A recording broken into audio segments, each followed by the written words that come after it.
Welcome friends, आप सभी का फिर से एक बार स्वागत है क्रेजी फॉर मूवीज में। दोस्तों, आज हम बात करने वाले हैं थोड़ी सी एक पुरानी फिल्म के बारे में। दरअसल ये जो फिल्म है मैं काफी लंबे समय से देखना चाहता था। मैं सोच रहा था कि अब ये काफी लंबा समय हो चुका है, तो शायद आने वाले कुछ दिनों में, कुछ महीनों में, कुछ सालों के अंदर ये फिल्म हमें हिंदी में देखने को मिल जाएगी। तब शायद इस फिल्म को मैं देख लूंगा, उसका रिव्यू कर लूंगा। पर इंतजार करते करते बहुत लंबा इंतजार हो चुका है और अब मैं रुक नहीं सकता था। मैंने सोचा कि अब जाने दो, कब आएगी जब आएगी आने दो हिंदी में। ये फिल्म अभी तक हिंदी में नहीं आई है, तो मैंने इस फिल्म को देख लिया है। दरअसल ये जो फिल्म है, इवन साउथ की बोल लो या फिर टॉलीवुड की बोल लो, ये टॉलीवुड की फिल्म है। ये टॉलीवुड की भी एक बहुत ही अंडररेटेड फिल्म है। ये साल 2017 में आई थी और उस साल के बाद मैंने नोटिस किया जब इस फिल्म को देख रहा था, और तो उस साल के बाद काफी सारी ऐसी फिल्में आई जिनके अंदर ऐसे ही कुछ एलिमेंट्स हमें देखने को मिले। तो उन फिल्मों को जो एप्रिसिएशन मिली थी ऑडियंस के द्वारा, तो उतनी एप्रिसिएशन मैंने कहीं पर भी इस फिल्म के लिए आज तक देखी नहीं थी। और मुझे ऐसा पर्सनली लगता है कि ये जो फिल्म है सही में एक बहुत ही अंडररेटेड फिल्म है, जो मेरे हिसाब से आप में से हर किसी को एक बार जरूर देखना चाहिए। दोस्तों, आज की इस वीडियो में हम बात करने वाले हैं साल 2017 में आई तेलुगु रोमांटिक ड्रामा फिल्म यानी कि मल्ली रावा के बारे में, जिसमें लीड रोल में आपको नजर आएंगे सुमंत और आकांक्षा सिंह। जहां पर इस फिल्म को डायरेक्ट किया है गौतम तिन्नानूरी ने। जी हां दोस्तों, तो गौतम तिन्नानूरी वही हैं जिन्होंने हमें जर्सी जैसी एक यादगार फिल्म दी थी। और जर्सी फिल्म को बनाने से पहले ये जो फिल्म थी यानी कि मल्ली रावा उनकी पहली फिल्म थी जहां पर उन्होंने डायरेक्शन में अपने हाथ आजमाए थे। तो कहीं ना कहीं डायरेक्टर का नाम देखने के बाद मैं कुछ एक्सपेक्टेशंस के साथ तो इस फिल्म को देखने बैठा था। एटलीस्ट जर्सी में हमने जो इमोशंस देखे थे वैसा ही कुछ इमोशनल अटैचमेंट यहाँ पे कैरेक्टर्स के साथ, कहानी के साथ देखने की उम्मीद के साथ मैं इस फिल्म को देखने बैठा था। और टू बी ऑनेस्ट, फिल्म ने मुझे कहीं पर भी निराश नहीं किया। उल्टा फिल्म के अंदर कुछ ऐसी चीजें मुझे देखने को मिली जो सही में काफी ज्यादा सरप्राइजिंग थी। जहां पर सबसे पहला और सबसे बेहतरीन पार्ट जो मुझे इस फिल्म का नजर आया वो था इसका मैसेज। जी हां, तो इस फिल्म के अंदर एक बेहतरीन मैसेज दिया गया है। ये जो मैसेज है, मेरे हिसाब से अगर आप में से काफी लोगों ने, जिन लोगों ने इस फिल्म को देख लिया होगा, काफी लोगों ने उस चीज को यहाँ पे ऑब्जर्व कर लिया होगा। पर मेरे हिसाब से कुछ लोग शायद होंगे जिन्होंने देखा हो, शायद ऑब्जर्व नहीं भी किया हो, पर मेरे हिसाब से लगभग हर किसी ने कर लिया होगा। तो यहाँ पर इस फिल्म के अंदर एक बहुत ही अच्छी चीज दिखाई गई है। तो आपने देखा होगा कि पिछले कुछ सालों से हम सोशल मीडिया पे काफी सारे मीम्स और बहुत सारी चीजें से देखते रहते हैं, जहां पर काफी जगहों पे ये लिखा रहता है कि जो लड़कियां होती हैं या फिर उनके जो माता पिता होते हैं वो केवल जॉब वाले लड़के ही ढूंढते हैं, वो सिर्फ जॉब वाले लड़कों को ही पसंद करते हैं। तो इन सभी चीजों को यहाँ पर सोशल मीडिया में अक्सर बहुत ही एक मजाकिया तरीके से मीम टेम्पलेट के साथ दिखाने की कोशिश की जाती है, जिसके वजह से देखा जाता है कि काफी सारे लड़के भी ऐसे रहते हैं कि जो इन सभी चीजों को बहुत ही बेकार समझते हैं, सोचते हैं सिर्फ प्यार मोहब्बत वाली चीजें ही सब सही रहती है, ये जॉब वगैरह सब बेकार की चीजें होती हैं। तो उस चीज के एक बहुत ही बेहतरीन पहलू को यहाँ पर इस फिल्म में दिखाने की कोशिश की गई है, जिसे इस फिल्म में बहुत ही लॉजिकल और एक बहुत ही कमाल के इमोशनल टच के साथ यहाँ पे प्रेजेंट किया गया है। इसके अलावा अगर आपने एक चीज नोटिस की होगी, जिन लोगों ने ये फिल्म देख ली है, तो इस फिल्म के अंदर जो क्लाइमैक्स में हमें देखने को मिलता है, जो कोई भी मैसेज यहाँ पे देखने को मिलता है, कैरेक्टर्स जो डिसीजंस लेते हैं, उसी डिसीजन का एक स्पिन ऑफ वर्जन कह लो या फिर एक उस क्लाइमैक्स का, उस मैसेज का एक जस्टिफिकेशन कह लो, आपको यहाँ पर जर्सी फिल्म में देखने को मिलता है। इस फिल्म के अंदर अंजलि नाम का जो कैरेक्टर है यानी कि आकांक्षा सिंह का जो कैरेक्टर है, उसके माता पिता जिस रीजंस की वजह से लड़ते झगड़ते रहते हैं, वही सभी चीजें आपने कहीं ना कहीं जर्सी में भी काफी जगहों पर देखी होगी। यहाँ पे नानी और श्रद्धा श्रीनाथ के कैरेक्टर के बीच में, चाहे बात करें यहाँ पे अंजलि के माता पिता के बीच में, जैसे कि अंजलि के पिता एक जगह पर उसकी मम्मी का सिग्नेचर कॉपी कर लेते हैं, तो वो सीन कहीं ना कहीं आपको जर्सी के उस सीन की याद दिलाएगा जहां पर नानी जो है पैसे चोरी करने की कोशिश करते हैं। हालांकि मैं बस इतना बता रहा हूं कि उसका एक रेफरेंस कहीं ना कहीं डायरेक्टर ने यहाँ पे देने की कोशिश की है। जर्सी एक बिल्कुल डिफरेंट फिल्म है, वहां पर कहानी और कैरेक्टर्स में, इमोशंस में काफी कुछ एक अलग डायमेंशन हमें देखने को मिलता है। बाप बेटे के बीच के जो इमोशंस है उसको डिफाइन करना बहुत ही मुश्किल है। पर ये जो चीज है मैंने एक ऑब्जर्व की, आप में से किन लोगों ने ऑब्जर्व की है मुझे कमेंट बॉक्स में जरूर बताइएगा। तो ये जो चीज थी मुझे इस फिल्म की बहुत ही पसंद आई। इसके अलावा ये जो मैसेज है ये तो है ही बहुत ही बढ़िया।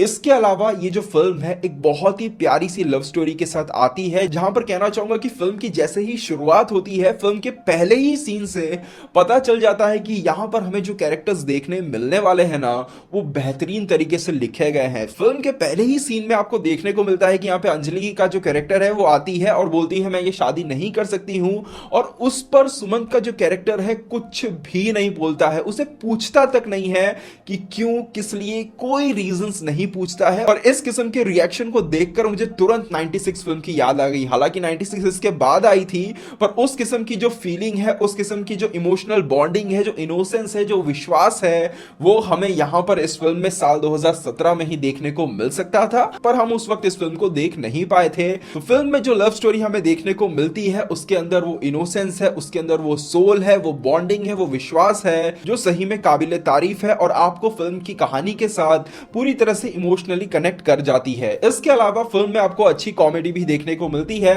इतनी अच्छी कॉमेडी मैंने बिल्कुल एक्सपेक्ट नहीं की थी, पर सच बताऊं तो फिल्म के अंदर जहां पर ये सभी कैरेक्टर्स बचपन की कहानी जब इनकी हमें देखने को मिलती है, उस दौरान फिल्म में काफी अच्छी कॉमेडी हमें देखने को मिलती है। इसके अलावा भी फिल्म में जो यहाँ पे सुमंत का जो ऑफिस है, वहां पर जो उसके मैनेजर हैं, उनके बीच में भी कुछ सीन्स हैं जो कि काफी कॉमिकल हैं और देखने में काफी मजा आता है। और फिल्म आपको इमोशनली कनेक्ट करने के साथ साथ आपको अच्छा खासा हंसाने में भी कामयाब रहती है।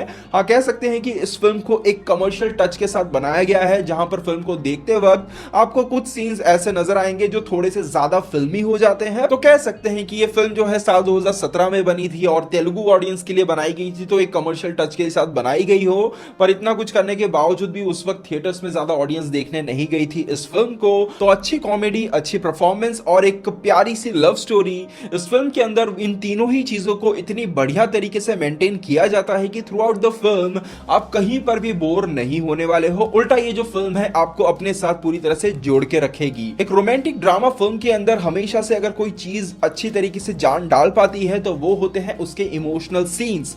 तो हाल फिलहाल में आपने काफी सारी ऐसी फिल्में देखी होंगी जहां पर आपने एक पेनफुल इमोशंस जो होते हैं उन्हें काफी अच्छी तरीके से एक्सपीरियंस किया होगा।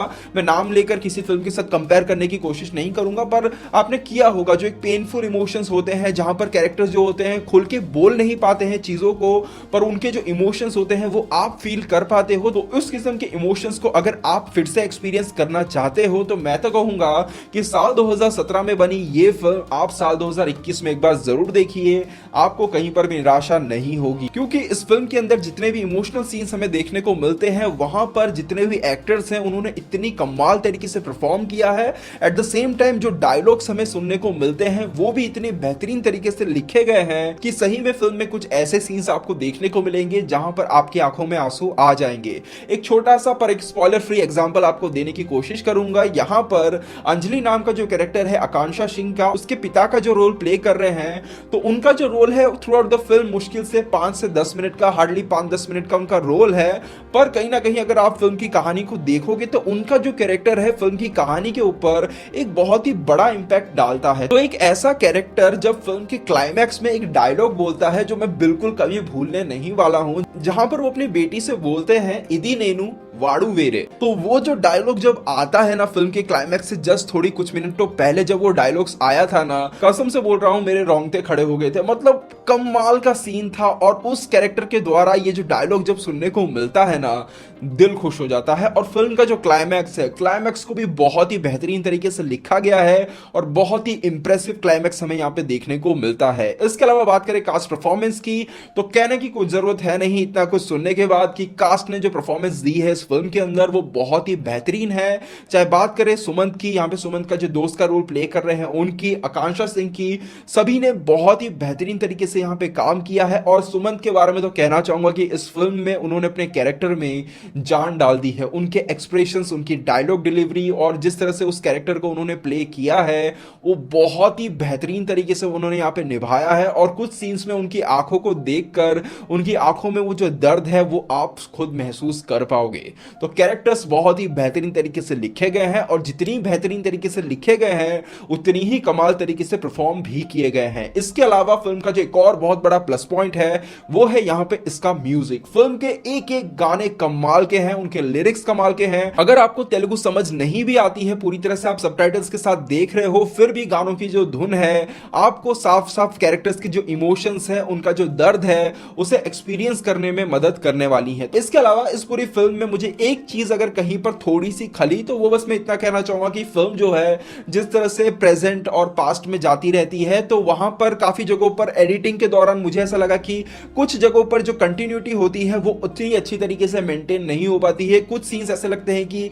अचानक से खत्म हो गए और तुरंत पास्ट या प्रेजेंट में चले गए हैं। तो वो जो चीज है कुछ पोर्शंस पे मैंने थोड़ी सी एक्सपीरियंस की थी, अदरवाइज इस फिल्म के अंदर मुझे ऐसा कोई भी मेजर ड्रॉबैक नजर नहीं आया। तो ओवरऑल बस मैं इतना कहना चाहूंगा कि मल्ली रावा एक बेहतरीन रोमांटिक ड्रामा फिल्म है जो आप एक बार जरूर देखिए। अगर आप सबटाइटल्स के साथ कंफर्टेबल हैं तो बिल्कुल इस फिल्म को मिस मत करिएगा। अगर आप लोगों ने ऑलरेडी इस फिल्म को देख लिया है तो प्लीज आपके एक्सपीरियंस शेयर कीजिएगा। मैं जानना चाहता हूं आपके क्या एक्सपीरियंस, क्या ओपिनियन बनते हैं इस फिल्म को लेकर। और एक और चीज, अगर आप में से कोई देखना चाहता है इस फिल्म को तो ये जो फिल्म है सन नेक्स्ट पर मौजूद है इंग्लिश सबटाइटल्स के साथ, पर सन नेक्स्ट पर आप मत देखिएगा अगर आपको सबटाइटल्स के साथ देखना हो तो, क्योंकि मैं जब फिल्म को देख रहा था तो मैंने सबटाइटल्स स्विच नहीं किया था, पर जब मैं बीच में स्विच किया, मैंने एक गाने के दौरान जब मैंने स्विच किया तब मैंने नोटिस किया कि जो सबटाइटल्स हैं वो एक साथ चल ही नहीं रहे हैं। तो वो जो चीज़ है मैंने एक्सपीरियंस की, तो मैंने सोचा कि अब फिर ऑडियंस को कैसे बताऊं कि यहाँ पर कहाँ पर देख सकते हो सबटाइटल्स, कहाँ पे बराबर होंगे। तो यहाँ पे जियो सिनेमा जिस किसी के पास है वहां पर सन नेक्स्ट वहां पे भी आता है, तो वहां पर अगर आप देखोगे